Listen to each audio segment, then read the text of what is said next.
In this video, we are going to kind of break apart all the different properties of parallelograms and rectangles and discuss the prior knowledge that we will need to be pulling to be able to find missing angles and sides of these two figures. So the first thing that I want to discuss is the first property when it comes to parallelograms, and I'm not drawing the perfect parallelograms, okay? I just really want us to talk about and focus on the different properties. So just be mindful as we go through this that I know that these are not drawn perfect, okay? So the first thing we know, and this property applies for rectangles as well, is that opposite sides are congruent.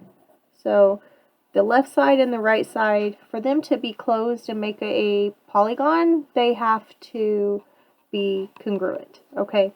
So if they tell you that this side is 26, then you automatically label the opposite side 26, okay? So remember, in my class especially, I want you to label everything before you start answering questions. Okay, so the top is 42. We know we can automatically label the bottom as 42. Same property goes for rectangles. Okay, so that one's not too bad. We kind of came into this knowing that opposite sides are the same on rectangles and parallelograms. Okay, now we know that rectangles are parallelograms, okay? Just not all parallelograms are rectangles. So when I'm saying parallelogram, I know that a rectangle fits that description, but I'm talking about the slanted ones, okay? Alright, so next, one thing that my students were struggling with, and they kept coming to me with questions, were what to do when you are given, let's say, this one angle right here. I'm going to say this is 123 degrees, okay? Well, how do we find our missing angles?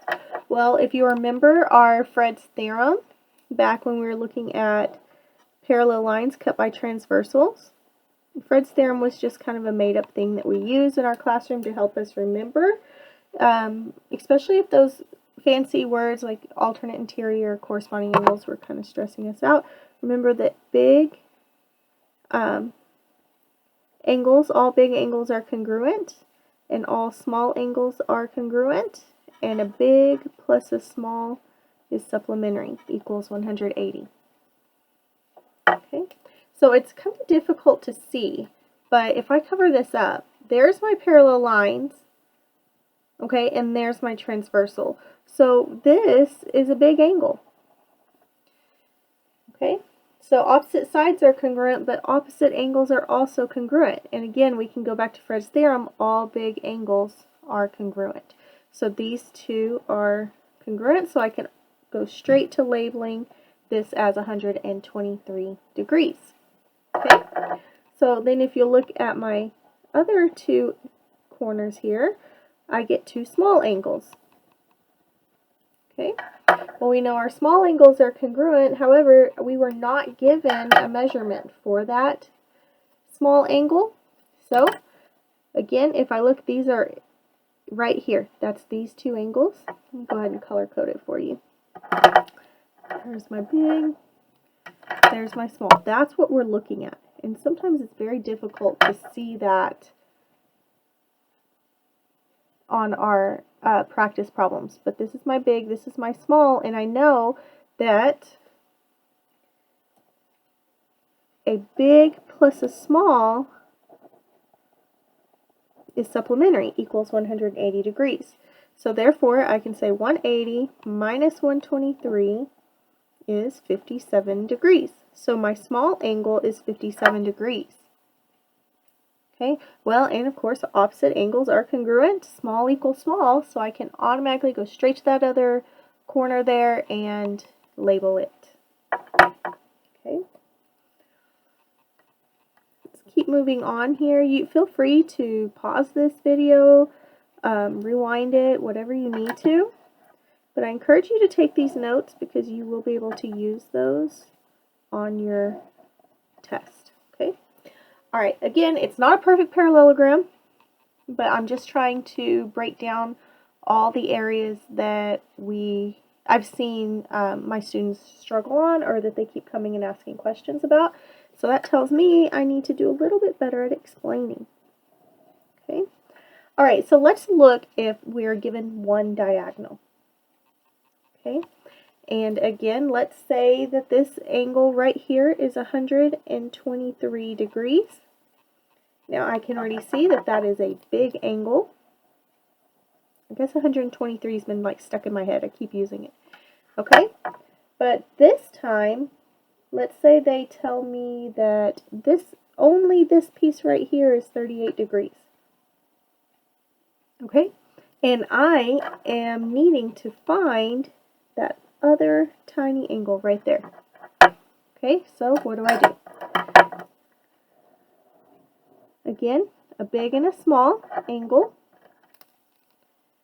Even though they split that small into two measurements, okay, they are still my consecutive interior angles. So they're supplementary, my big and my small.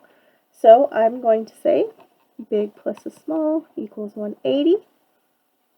So I'm going to say 180 minus that 38 degrees minus 23 degrees.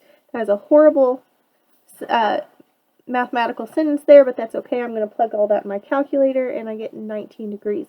So that little tiny angle right there, 19 degrees.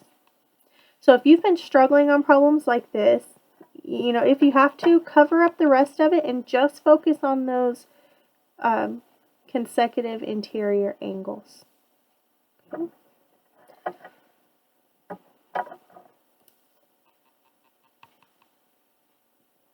Alrighty. Let's look at another parallelogram that required us to pull some more prior knowledge of our parallel lines cut by transversals. Okay, this time I'm going to draw a transversal like this. Okay. So let's say they tell me that this is angle A. Okay, so if these are I'm going to kind of cover this up. I have two parallel lines, the top and bottom, imagine, are my parallel lines.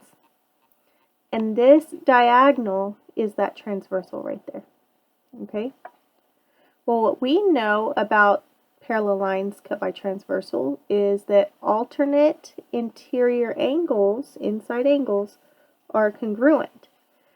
So when you're labeling, if they give you this angle, automatically go to the opposite angle, jump that transversal, and label it the exact same. Okay? So every time I'm given one angle, or I find one angle, I focus on where's the other angle that's congruent. Okay?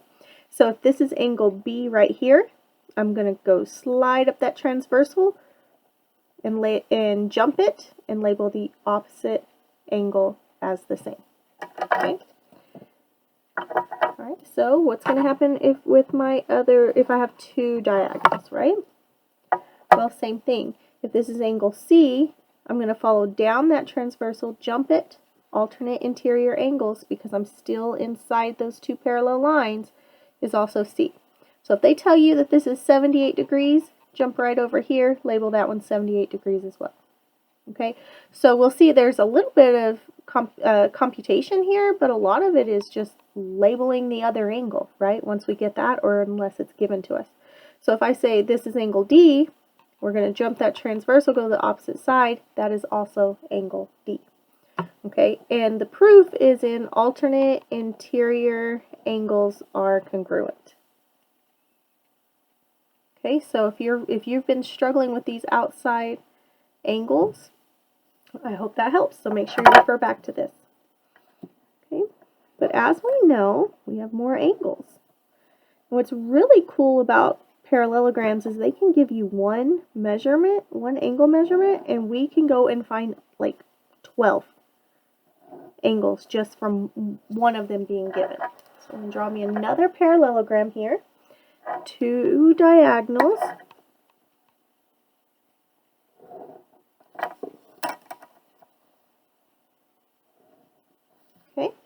But this time I'm only going to focus on these inside ones because this took care of those 4 corners.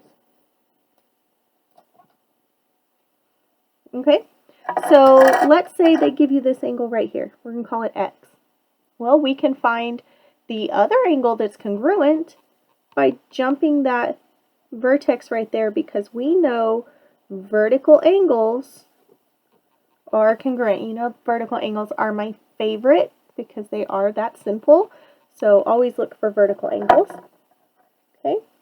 Well, if I know X, I can find Y, this obtuse angle, because together they are a linear pair. So now I'm going to use linear pair. You guys thought this stuff wasn't ever going to come back around, right? And how I can find that is I know together X plus Y equals 180 degrees to make this straight line right here. So if I subtract X, whatever that is, from 180, now I know Y. And if you know one, you know another one, because vertical angle says the opposite angle is also Y.